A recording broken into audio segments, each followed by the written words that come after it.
Hey Beyond Macros heroes, it's Matt and I'm back with another video to help you make your transformation that lasts. If you're like a full 67% of the 2,000 respondents to a recent survey we put out, you struggle with consistency. And this is a problem because consistency really is key to success with any nutrition program. There is a reason we see seemingly opposite diets working for people, from keto to carbitarian at the extremes. And it's because the human body is incredibly resilient. Our body can adapt to use a wide variety of fuels and foods. But there are a few principles that underlie success with any diet. For fat loss, the basics are a calorie deficit that's not too extreme, while eating enough protein to maintain muscle mass. For performance, it's eating enough total energy to fuel your exercise and recover, plus ideally eating enough carbs to match your training intensity and volume. And for muscle gain, it's eating a calorie surplus with adequate protein and carbohydrate, while also doing hypertrophy-focused exercise. And any training and nutrition programs that achieve those simple underlying principles will work. But the main problem is that people tend to try diets that don't fit their tastes and lifestyle, or diets that restrict their favorite foods. And this leads to inconsistency and therefore inconsistent results. I've actually coined a name for the worst case of inconsistency, and that's what I call the consistency crisis. It's the most common manifestation of being inconsistent with diet and exercise. And it goes something like this. You're good all week. You meal prep. You go to the gym and you get to sleep on time. But then the weekends challenge you. You reward yourself with cheat meals, you get pressured into overeating in social situations, and you eat most of your meals at restaurants or skip meals. All of your habits from the week go out the window. And if you're an all or nothing kind of person, at the first sign that today is going to be a cheat day, you write that day off and go off the rails. A cheat day turns into a cheatend, and all that effort you put in over the week is just undone over the weekend. This is the worst form of inconsistency because it's not like you aren't trying. You're doing everything right during the week, but the weekend, travel, and social situations just undo all of your focus. You put the work in, but a few bad habits are making it so that your results are nowhere to be found. It's such a mental drain if you have a fat loss goal. You prep all your meals for the week and have things dialed in for 5 days. You actually see the scale go down. And then you just think that you're loosening the reins a little bit over the weekend,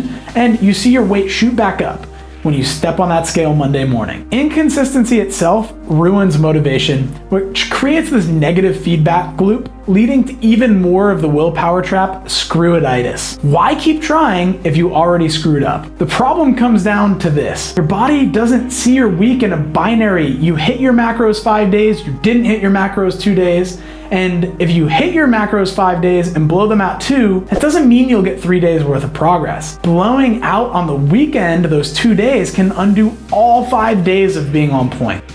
This version of the consistency crisis also shows up with nighttime binges instead of just weekend undoings. A common one I hear from females in particular is, I do so well hitting my macros all day, and then at night I end up losing self-control and binging. Again, this version of the consistency crisis is frustrating. It's not like you aren't putting the work in to change your body. You're prepping your meals, making the right choices all day, and then it feels like someone else takes the wheel at night and just pulls you way off course. The third way I learned inconsistency shows up is the root cause of that yo-yo dieting. It's the fight, flight, and freeze response all wrapped into one. You find a plan and commit for a month to 12 weeks. You fight to stay on the plan, even though it's a full 180-degree shift from what's normal. After a month of feeling restricted or overwhelmed, you take flight as far from that way of eating as possible, and then you freeze, back in your comfortable and unproductive old habits while being paralyzed by the seemingly million different miracle diets and pyramid scheme tea and shake gimmicks people are talking about on social media. This is another unfortunate situation because usually people who fall into this consistency crisis have made a desirable change to their bodies. You might have lost a decent amount of weight, but you never learn how to maintain it.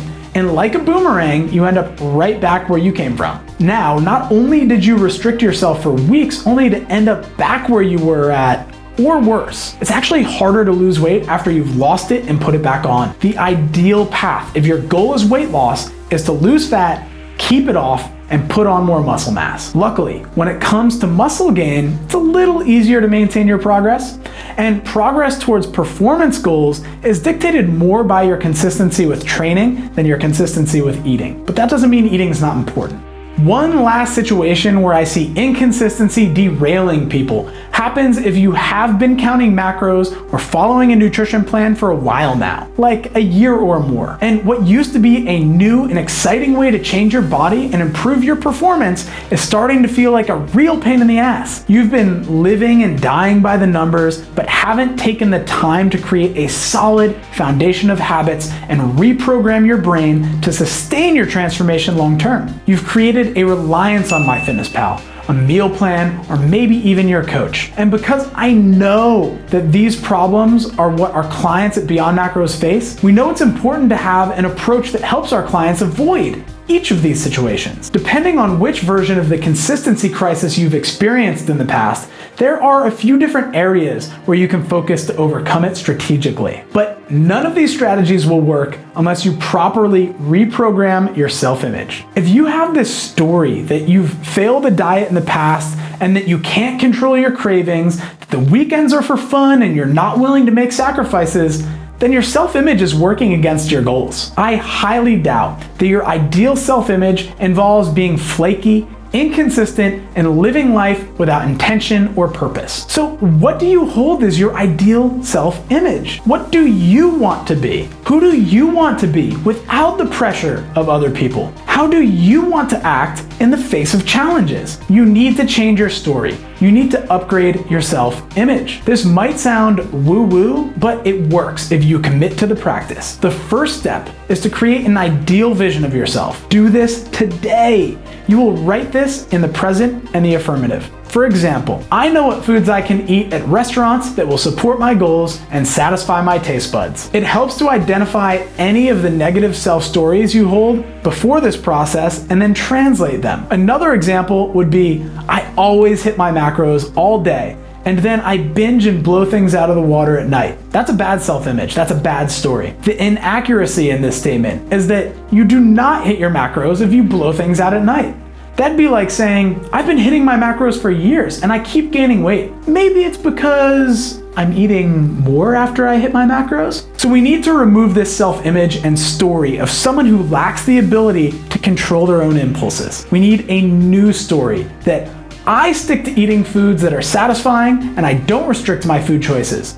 When I've eaten the right amount for my goals, I stop eating, or I'll eat unpalatable foods like salad with grilled chicken breast and lemon juice to stop the cravings. You need to write down this new story and create your new self-image by reading it every morning. One of my personal practices to reprogram my stories and self-images is to actually record myself saying the new phrase and listening to it every morning when I'm in a relaxed state before the day gets moving. And this is something we started guiding our clients through. It's honestly one of the most effective practices we found to create a sustainable transformation with clients. I had this one legend of a client who's maintained her transformation for years. I honestly think one of the most potent practices she implemented once we wrapped up working together is she decided to start what she called the Year of Allie. Here's a quote from one of her Instagram posts that is telling of the power in this process. She said, I used to hate looking at photos of myself, but I'm done with being self-conscious because it's the Year of Allie and I've decided to start embracing myself instead of tearing myself down. That is it. Because redefining your self-image is the most important part of the process to achieving consistent results, and strategies to manage the weekends, travel, and nighttime binges can usually be cured just by taking this first step. I'm giving you homework to change your story. The other strategies are best applied on a case-by-case basis, ideally with a coach if you're still struggling. So leave a comment to let me know which form of inconsistency shows up for you. And while you're down there, please like this video and subscribe. I'll be following up with some more videos that include specific strategies to overcome inconsistent habits on the weekend at night, and while traveling or eating out. And if you'd like to work with a Beyond Macros coach to guide you to consistency, you can set up a call at beyondmacros.com/call. Much love, Beyond Macros heroes. See you next time. Keep shining.